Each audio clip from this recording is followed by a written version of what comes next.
Hi YouTube, welcome back to the Wooden Glass Art channel. My name's Gary. In this video, I'm going to show you my very first commission piece. Now, I've been designing and creating for years, but it's always been for myself or gifts for others. And this time, somebody wants to hand me some cash for one of my creations. As I'm saving up for a bucket list item, done, I'm in. Let's do it.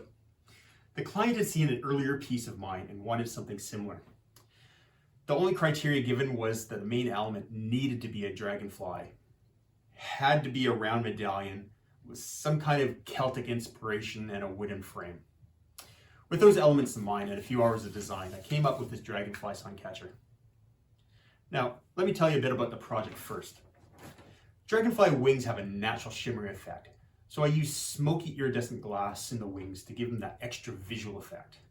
As well, I use ripple iridescent glass in the backing of the intertwining rope, which will produce a glinting jewel effect.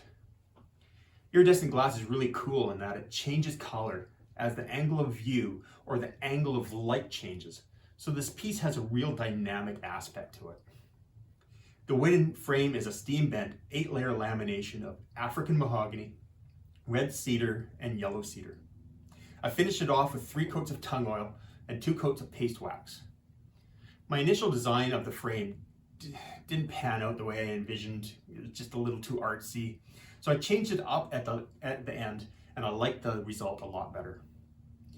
Using 1/8" leather cording as a strap hanger, I used a clove hitch to attach it to the frame and bound the leather with UV resistant thread. To protect the thread from fraying over time, I sealed it with clear fingernail polish. Including the frame, this piece is 15 inches in diameter, and all in took me around 36 hours to complete. I hope you'll enjoy watching the build process, and don't forget to hit subscribe if you'd like to follow me on future projects. That said, let me show you.